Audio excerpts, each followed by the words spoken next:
Welcome to the Mom Boss Like a Boss podcast where we talk about mom life, entrepreneurship, and everything in between. I'm your host, Taylor B., a mom of 4 precious boys and an entrepreneur at heart. If you've been looking for a village of like-minded people, then I think you've found the right place. I look forward to talking with you, and I can't wait to see you inside.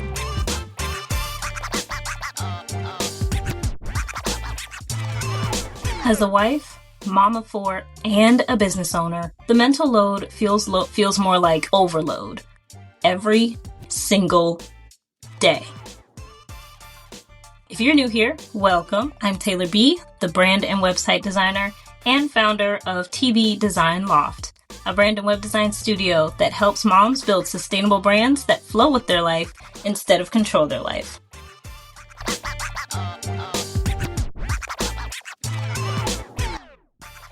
Hello.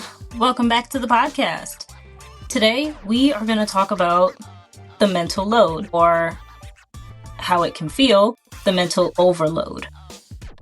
If you are not familiar with what the mental load is, I can give you a definition right here. According to an article by UCLAhealth.org, I am searching this up myself right now, just so that way I can give you a more informed definition. Experts at the University of Melbourne suggest that mental load refers to the behind-the-scenes cognitive and emotional work needed to manage a household. For example, meal planning, scheduling, and generally meeting the needs of every family member. The mental tasks you take on at work can also add to that total load. Experts at the University of Melbourne suggest that mental load tends to be invisible. It takes place internally, but resulting in added physical labor without boundaries, existing at work during leisure time and interrupting sleep time, never ending because it's typically tied to the constant care of loved ones. When children are involved, your mental load often also involves emotional work, shaping and managing the feelings and experiences of others. Whether your child didn't make the soccer team, is overwhelmed with homework, or just lost a pet, emotional work is unpredictable, and you may need to manage your own feelings and reactions to address the emotional needs of others. I am not going to read the entire article, but that's a pretty good overview of it. You are managing your entire household. You are the engine that makes your household run. You are paying attention to, we're about to run out of toilet paper, the kids need more toothpaste, we need more toothpaste, we need to change out the toothbrushes, we need to go grocery shopping, we have a few more days worth of food for meals, all these things that are not typically on a task list. These are the things that you manage in your head that you're usually handling yourself or delegating to someone else, but someone has to manage it. Even if you're delegating the task to someone else, you're still mentally holding on to it and managing it. When you throw kids into the mix, it becomes even more of a heavy load. When you throw being an entrepreneur and a business owner into the mix, that's when it feels like overload. I can speak from personal experience. It's a lot. I have 4 small kids, all under the age of 10. I have a dog, I have a husband, and I'm trying to build a business. My youngest son is going to be 1 year old in like a month or so. Well, a little less than that. So imagine trying to build a business in the chaos of having 4 small kids that are still very dependent on you. You are the primary person who picks them up, takes them to school, cooks their food, gets their clothes out for school, all these things, along with helping manage the dog, helping manage the house, all the things. I can't even list every single thing that I do off the top of my head because there's just so much. I know I'm going to forget and we'll be here forever. But that's just an example. I know what it feels like trying to manage the household and wear all the hats, being the default parent, and then on top of that, on the flip side of that coin, being a solo entrepreneur as of right now, or eventually, being a CEO that will manage other people, having to wear all of those hats and manage all of those things, manage all of those feelings of people. It is a very heavy feeling. And I can tell you that it's not just mental and emotional. It also carries over into the physical. You start to feel physically exhausted at the end of the day. to where you're just so confused, where even if you were just at home all day, if you were managing multiple kids who are maybe small and are still at home and very dependent on you, that takes a toll on your energy. It takes a heavy toll. So by the time bedtime comes around and everyone's asleep, it's like, I didn't get much done, or I feel so exhausted, I need rest, I can't even think about doing anything else right now. That's where usually, especially if you're in the startup stages of a business, that's where things slow down. And you may feel like you're not getting anywhere with your business, but it's just because you're overloaded. Nowadays, we don't have the village, at least not the same village that we had growing up or in generations past. Nowadays, every individual household is isolated. You say hi to your neighbor, if that. You say hi and bye. You don't really get to know your neighbors that deeply on a normal day-to-day basis. So you don't have your kids go over to the neighbor's house until you get off from work, for example. Things are a lot more isolated nowadays, and that adds to that load, because if you are holding everything yourself and you have no one to talk to, hypothetically, no one who can share your experience, no one who can bring you a home-cooked meal so that way you and your kids can eat without you having to worry and stress about that and put energy into that. It's also trust. Let's also add that factor.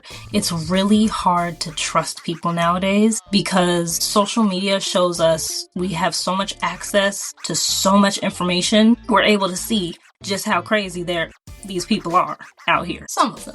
Not all, of course, but pretty sure you can agree. A lot of these stories that make the news and circulate social media so quickly around the world is crazy out here. Some of these people, again, they don't present as crazy, but then you find out they are crazy. So it makes it hard to trust. It makes it really hard to build, not just to build relationships, but it makes it hard to release control. I'll say that. Because when you have control, you feel safe. When and I can attest to this. When my kids are with me or someone that I trust, like their dad or their grandparents or my mom, their nana, I can relax. But the idea of sending them off somewhere to someone who I think I trust, but I might have doubts in the back of my head where I'm like, well, what if they are crazy? It gives me anxiety. I won't even sit here and lie to you. So I still try to let them have experiences, but a lot of times I have to take time out of my day and energy to take them to said places or experiences. So that way I am at peace knowing that I'm nearby. And if something does happen, they are safe. And that's honestly just from knowing how crazy this world is and how fast things can change, how fast things can happen. You might feel the same way. You might feel anxious whenever your kids are not near you. And that's totally valid. Because when they're not near you, you think, are they okay? What are they doing? Are they being taken care of? No one is going to love your babies as much as you. So you might have that anxiety when they're away from you. Adds to the mental load. It all comes back to the mental load. What I need you to know about this is that you are not broken. You are not failing at life, because everyone likes to say, oh, grandma did it. You know, grandma raised 12 kids and never worked a day in her life. Okay, grandma was in a different economy, as you might have seen going around social media. Grandma was in a different economy and the cost of living was not as high as it is now. Also, I have no interest in having 12 kids. I'm sorry. No, I'm good. No, absolutely not. 6 is the total max, and I don't even want to go that far. But anyway, that's the max for me. But you're not broken. You're not failing. You are doing the best you can with what you have available, and that is okay. If you don't have much available, that's okay. If you have resources, if you have support, I am genuinely happy for you. If you have a village that is supporting you, then you do what you got to do to build the life that you want for yourself and for your loved ones. I know you can do it. I just need you to remember that when things feel heavy, when you feel tired and exhausted, allow your body to rest. And ideally, take at least 1 to 2 days out the week to rest, to actually rest. That will be my recommendation on how to cope with the mental load. Find some time, some space to breathe. It doesn't have to be huge. It doesn't have to be a spa day, unless if that's your thing. It can be as simple as walking to your favorite coffee shop that's around the corner from your house while the weather is warm and getting your coffee and walking back slowly while breathing in the fresh air. That's what I love to do. I love to walk to the nearby Quick Trip, get my coffee, and walk back, breathe in the air. I like to walk outside so that way I can breathe in the fresh air and the nature. I don't know. I like being outside in a calm environment. I like to be out in nature in a calm environment. I love to stand on my porch and just breathe in fresh air. I grew up going outside, but also playing video games. So, I'm one of those, what do they call them? Millennials, where I experienced both sides of going outside, but also being pretty tech savvy and growing up with technology. Anyway, off topic. Find whatever works for you that gives you a breather, a woosah. If you have to tell your spouse, hey, every Sunday, I am going to be gone for the first 2 hours of the day, whatever time frame that is. I need you to take care of the kids so I can get a breather, so I can take a minute from me. Do something for you. And I am not talking about finding time to work on your business. You're already doing that. I know you're doing that, but you're probably not finding time to breathe. You're probably hustling, momming, wifing, all these things. You're doing everything. And then if you're working on top of it, outside of building a business, you're working, wifing, momming, and hustling, plus whatever else. Find time to breathe. To just, okay. It could be as simple as going to get a coffee, going to hang out with a friend. It could be a spa day. It could be going to get your nails done if you're a nail girly. It could be a walk in the park. It doesn't necessarily have to cost money, and it doesn't necessarily have to be big, and it also doesn't need to be small either.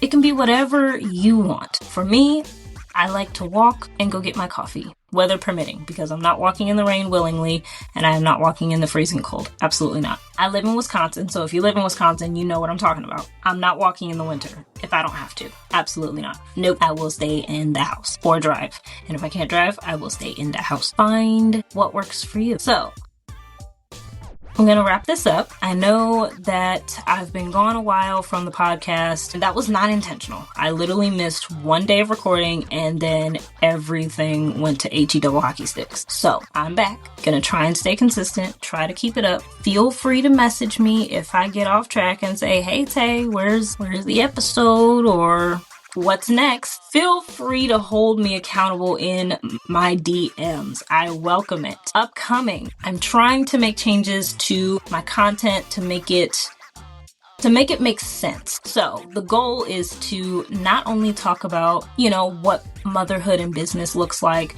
but to also give you guys some tips and some advice on managing motherhood in business. Because there are some people who are like, oh, I'm not just a mom. Valid, because you're not. There are also some people who are like, motherhood is a part of me. It's one big part of the complex being that is me. That is also true. I would say I am one of those. I'm in the middle. I do not only think of myself as a mom, but as it is probably said that I've seen, I don't make it my entire identity, but it is a huge part of my identity. And it's one of the things that I talk about a lot in conversation. I talk about my kids. I like to bring up pictures of my kids. They are a huge part of my life. But I am also a woman who is a gamer, who loves entrepreneurship, who's a business owner, who has all these things she's trying to do. So my goal is to start catering my content to women just like that, or at least catering it to speak to you in that way. I'm not just speaking to the mom side of you. I am not just speaking to the entrepreneur in you. I am not just speaking to the woman in you. I am speaking to you. And there are so many parts that make up you and who you are. That is my goal. Some upcoming episodes that I have planned are going to be surrounding AI, not in a bashing way. That's not my style. But things such as how AI is affecting your business in ways that you may not realize. And then also, I'm going to talk about rebranding and helping you understand what that is, what it looks like, and some things that you may not have realized go into it. If you haven't already, you can follow me on Instagram and Threads at The Creative Altruist, all one word, no spaces, no underscores, none of that. There will be an email list coming soon. I am trying to get the domain stuff set up. It's being annoying, but we'll figure it out. So, email list will be coming soon. I would love to hear from you. Feel free to reach out to me. I would love to talk with you. Tell me your thoughts on this episode. Give it a like, a rating, all the things, all the bells and whistles. Until next time, bye. Thanks for listening to the Mom Boss Like a Boss podcast. If you have any thoughts on the episode, please feel free to reach out to me on Threads or Instagram. You can find me at The Creative Altruist, all one word, no spaces, underscores, or periods. It'll also be right there in the description. Until next time.